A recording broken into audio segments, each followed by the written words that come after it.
चार साधु और चोर। स्वामी राम सुखदास जी महाराज। चार साधु थे। वे शहर के पास एक जंगल में रहते थे और भगवान का भजन स्मरण करते थे। उन चारों साधुओं की अपनी अलग अलग एक निष्ठा थी। एक दिन वहां के राजा ने अपनी स्त्री से कहा कि हमें अपने लड़के को अच्छा संत बनाना है, फिर वह चाहे राज्य करे चाहे साधु बन जाए। रानी बोली कि महाराज, जो संत बनना चाहता है वही संत बन सकता है, दूसरे के बनाने से कैसे बन जाएगा। आपका और मेरा उद्योग थोड़े ही काम करेगा। राजा ने कहा कि इसका एक उपाय है, सत्संग। सठ सुध रही सत्संगति पाई, पारस परस कुधात सुहाई। रानी बोली कि ऐसा कोई अच्छा संत है जिसके पास लड़के को भेजें। राजा बोला कि यहाँ पास में ही जंगल में चार अच्छे संत रहते हैं, उनके पास लड़के को भेज देते हैं।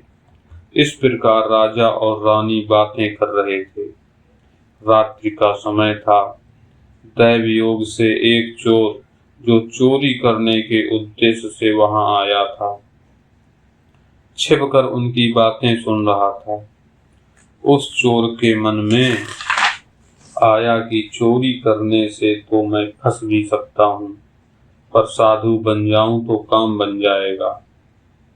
राजकुमार आएगा और मेरा चेला बन जाएगा, फिर चोरी करने की क्या जरूरत है। चोर ने गेरुआ वस्त्र पहन लिए और जंगल में चला गया। उसके मन में आया कि कोई पूछेगा तो मैं क्या उपदेश दूंगा। ऐसा सोचकर वह चार संतों से पहले संत के पास गया। पूछा कि महाराज, कल्याण कैसे हो। संत ने कहा, भाई, किसी का जी मत दुखाओ, किसी को दुख मत दो, दिल किसी का मत दुखा, यह दिल खुदा का नूर है। चोर बोला, और महाराज। संत बोले, और की जरूरत नहीं, इस एक बात से ही काम बन जाएगा। चोर दूसरे संत के पास पहुंचा और बोला कि महाराज, मैं कल्याण चाहता हूँ, कोई उपाय बताओ। संत बोले, कभी किंचित मात्र भी झूठ नहीं बोलना, सदा सत्य ही बोलना, चाहे गला क्यों ना कट जाए। जैसा देखा, जैसा सुना और जैसा समझा, ठीक वैसा का वैसा कह देना। सांच बराबर तप नहीं, झूठ बराबर पाप, जाके हृदय सांच है, ताके हृदय आप। चोर बोला, और कोई बात। संत बोले, और की जरूरत नहीं। अब वह चोर तीसरे संत के पास गया और बोला कि महाराज, मेरा कल्याण कैसे हो। संत बोले, सीधी सादी बात है, रात दिन राम राम करो। जुगति बताओ जाल जी, राम मिलन की बात, मिल जासी ओ माल जी, राम रटो दिन रात। चोर बोला, और कोई उपाय। संत बोले, और उपाय की जरूरत नहीं है। अब वह चौथे संत के पास पहुंचा और बोला कि महाराज, कल्याण कैसे हो। संत बोले, भाई, एक भगवान के शरण हो जाओ। मन में यह बात अटल रहे कि मैं तो केवल भगवान का हूँ। जैसे विवाह होने के बाद लड़की के मन में यह बात दृढ़ हो जाती है कि मैं कुंवारी नहीं हूँ, मेरा विवाह हो गया है, ऐसे ही मन में यह बात दृढ़ हो जाए कि मैं भगवान का हो गया, अब मैं और किसी का नहीं हो सकता, मेरे तो गिरधर गोपाल, दूसरो ना कोई।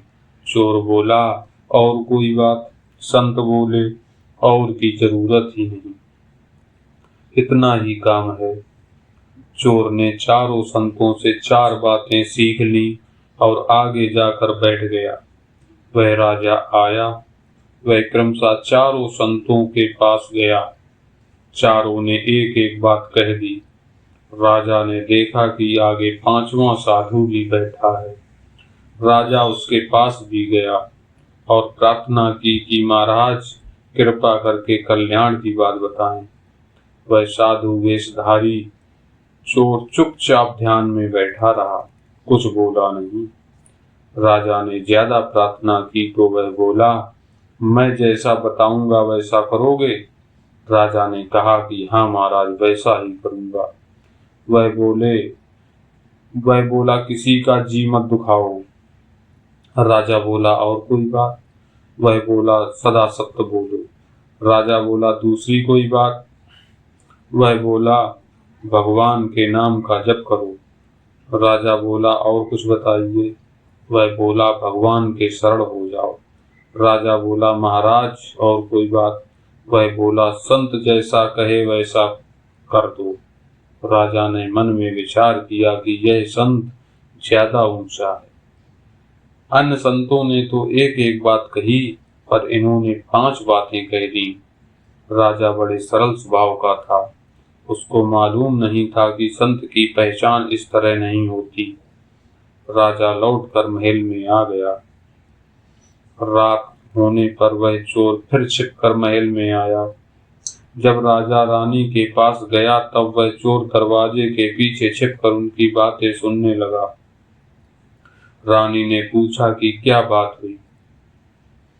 राजा ने कहा कि मैं जंगल में संतों के दर्शन करके आया हूँ।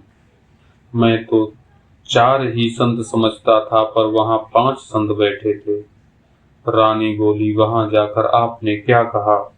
राजा बोला, मैंने भगवत प्राप्त की बात पूछी तो उनमें से एक संत ने कहा कि किसी का जी मत दुखाओ, दूसरे ने कहा कि सदा सत्य बोलो, तीसरे ने कहा कि नाम जप करो, चौथे ने कहा कि भगवान के शरण हो जाओ।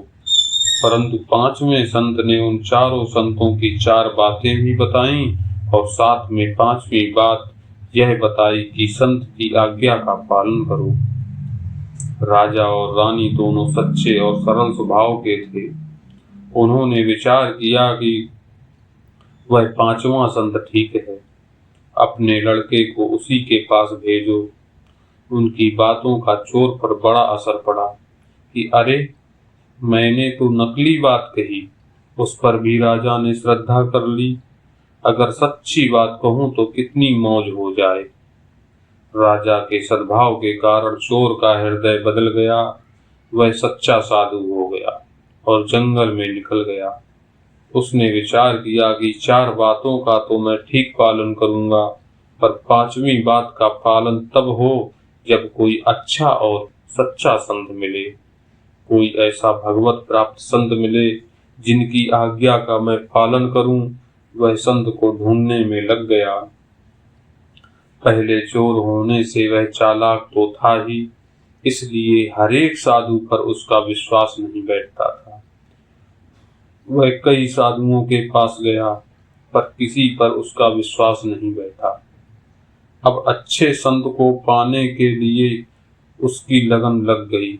उसके मन में यह बात थी कि जिसमें मेरा चित्त खिंच जाए, मेरा विश्वास हो जाए, उसी को गुरु बनाऊंगा।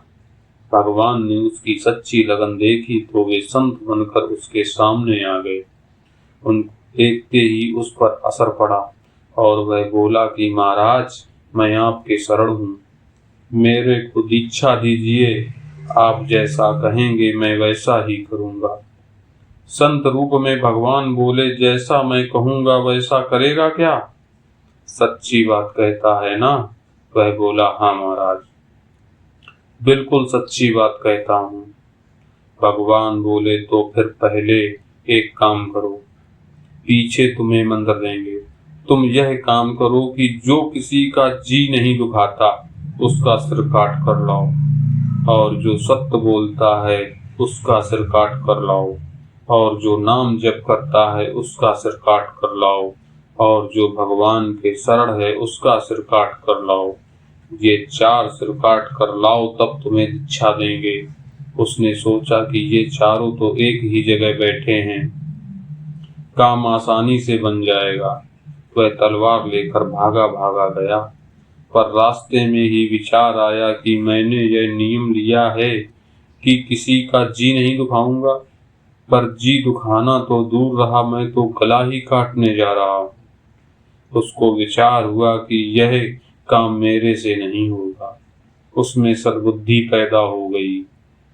वह भागा भागा पीछे आया। भगवान ने पूछा, ले आया क्या? वह बोला, हाँ ले आया हूँ।